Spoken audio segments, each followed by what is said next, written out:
imaging waking to the shrill clang of a gong in the freezing pre-dawn, body aching from a night spent on a splintered wooden plank, stomach hollow with hunger, and the spectre of death ever present. One is no longer a person with a name, a family, or dreams, but just a number, tattooed onto one's skin, sewn into a tattered uniform, trapped in a place where humanity has been stripped away. This was Auschwitz, the deadliest cog in the Nazi regime's machinery of annihilation, where over 1.3 million souls faced horrors that defy comprehension. What was it like to endure a single day in this nightmare, a place born from one of history's most sinister plans? Stay with us as we unravel the chilling reality of life and death in Auschwitz, a story of unimaginable cruelty, fleeting acts of defiance, and the enduring strength of the human spirit. Today, we're stepping into the heart of the Holocaust to walk through a day in the worst Nazi concentration camp, a testament to both humanity's darkest depths and its unbreakable resilience.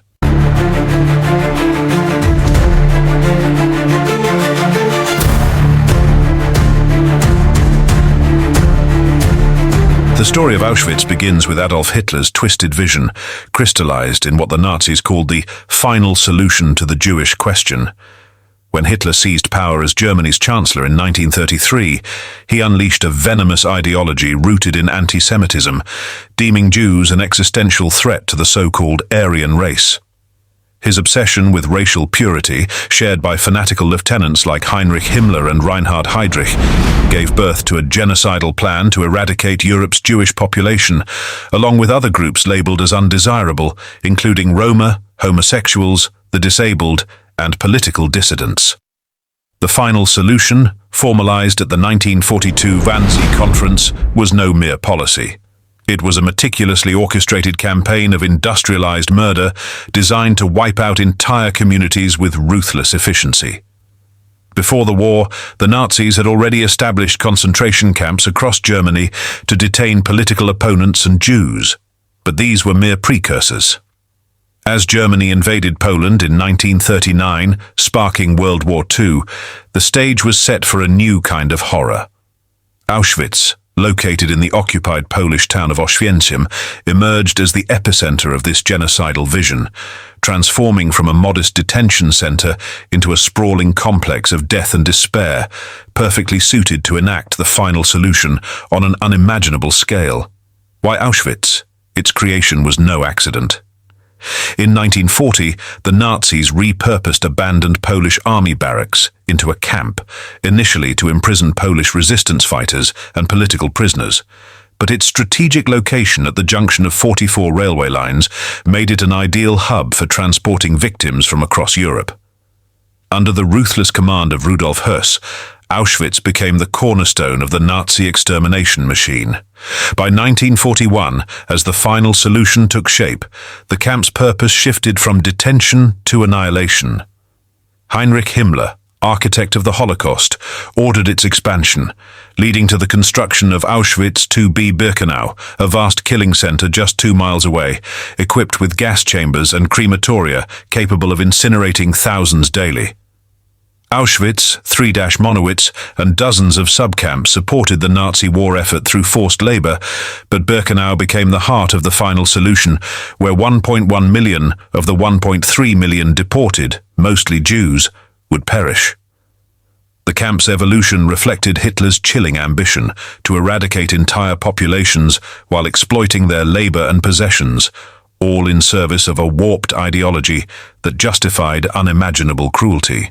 The cruel fate of prisoners began the moment they arrived at Auschwitz.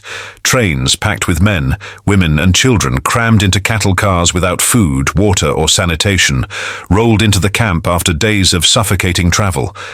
At the train ramps, Nazi doctors, often led by Mengele, conducted selections with clinical precision, those deemed unfit for work. Children under 14, the elderly, pregnant women, the sick or the disabled, were sent immediately to showers. These were no bathrooms but gas chambers, disguised to deceive their victims.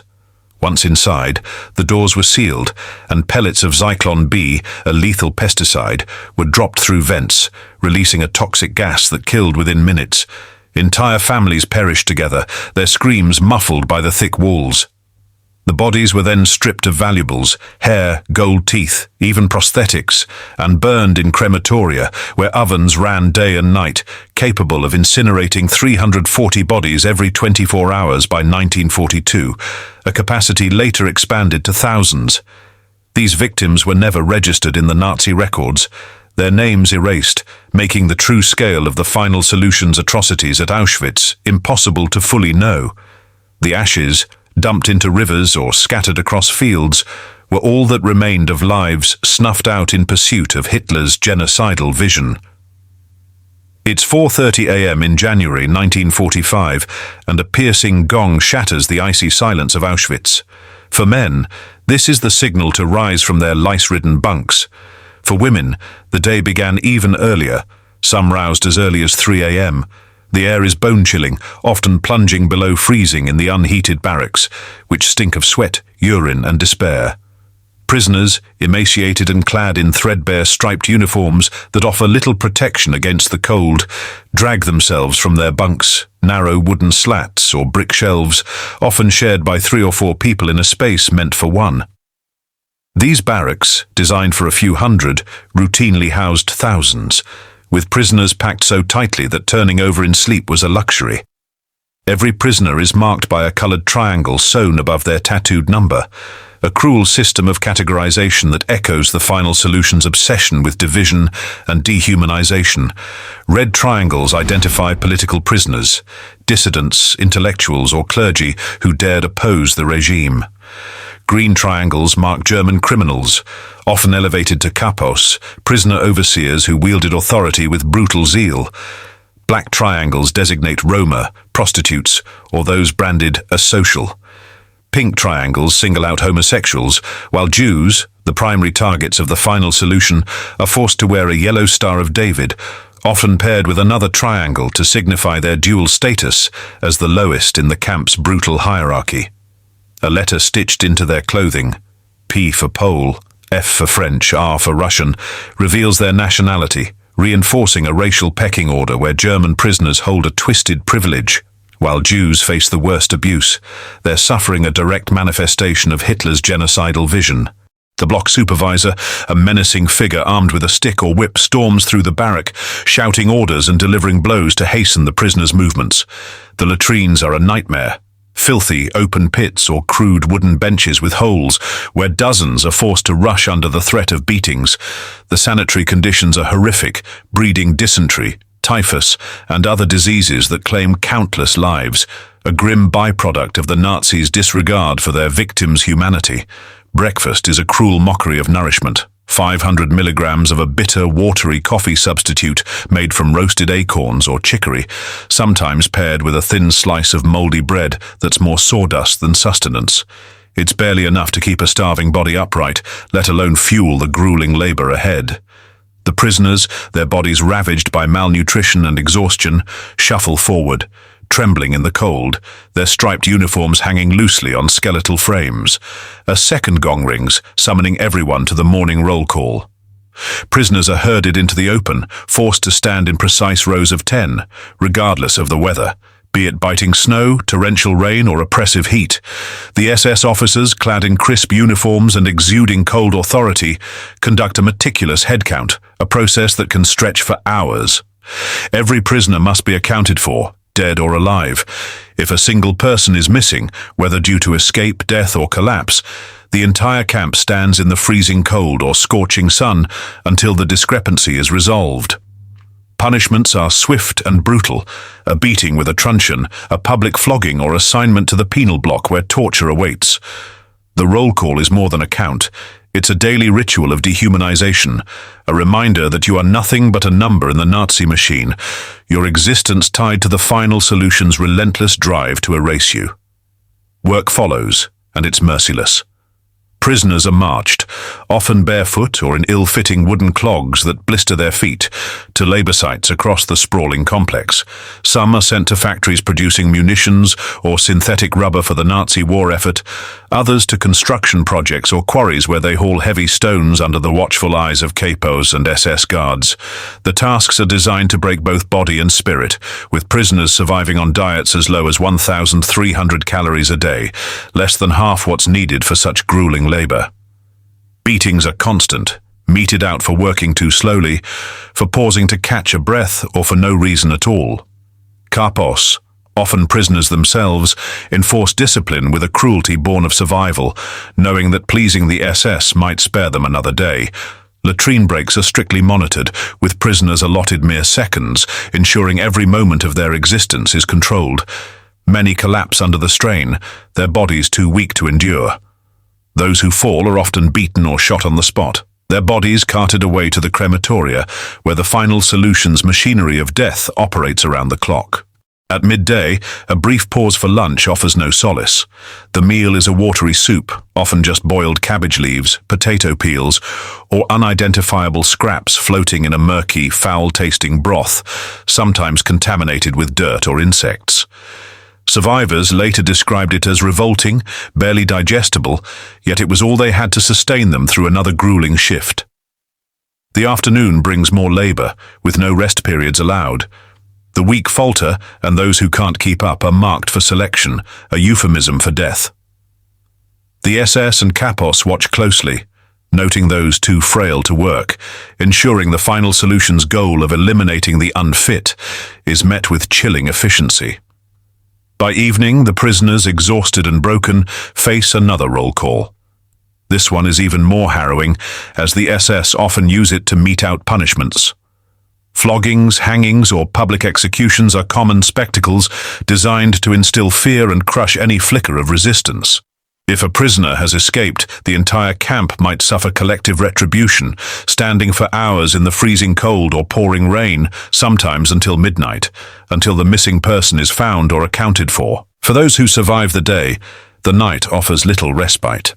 Dinner is a meager 300 grams of moldy bread, sometimes accompanied by a sliver of rancid margarine or a thin slice of sausage crawling with maggots. The bread, often made with sawdust or other fillers, is barely edible, yet prisoners hoard it, trading scraps for a chance at survival. Thousands are crammed into a single barrack, forced to sleep on hard bunks with no blankets, the air thick with the stench of unwashed bodies, open sores, and despair.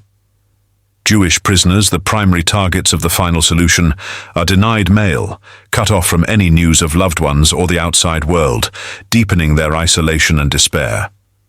As the curfew gong sounds, Auschwitz falls into an eerie silence, broken only by the cries of those haunted by nightmares, the footsteps of patrolling guards, or the distant hum of the crematoria, still burning through the night. In the darkness, one figure continues his work. Yosef Mengele, the infamous Angel of Death. His experiments, performed without anesthesia on men, women, children, even infants, are a grotesque extension of the final solution's cruelty. From injecting chemicals into eyes to test color changes to conducting barbaric surgeries on twins, his actions prolong the suffering of countless victims, turning the night into a time of unrelenting terror. Yet, even in this abyss, there were glimmers of humanity.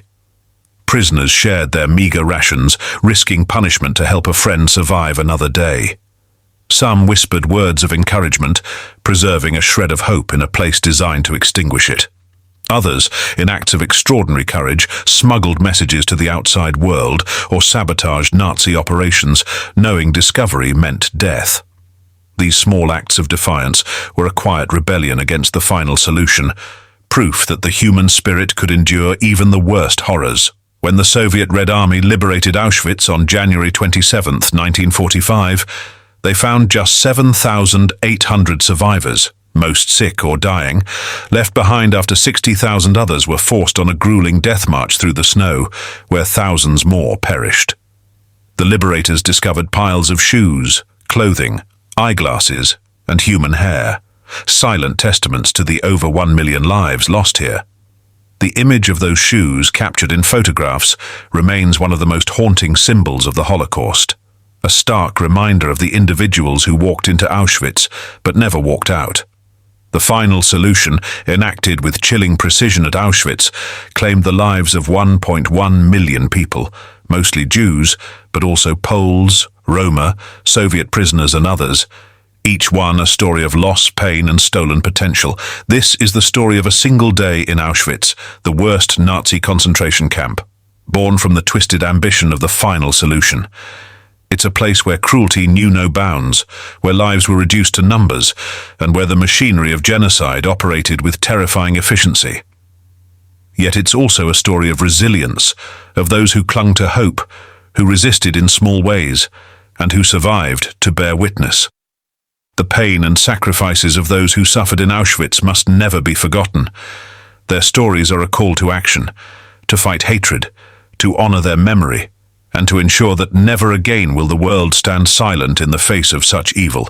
Let us carry their legacy forward so that the horrors of the final solution remain a warning for all time.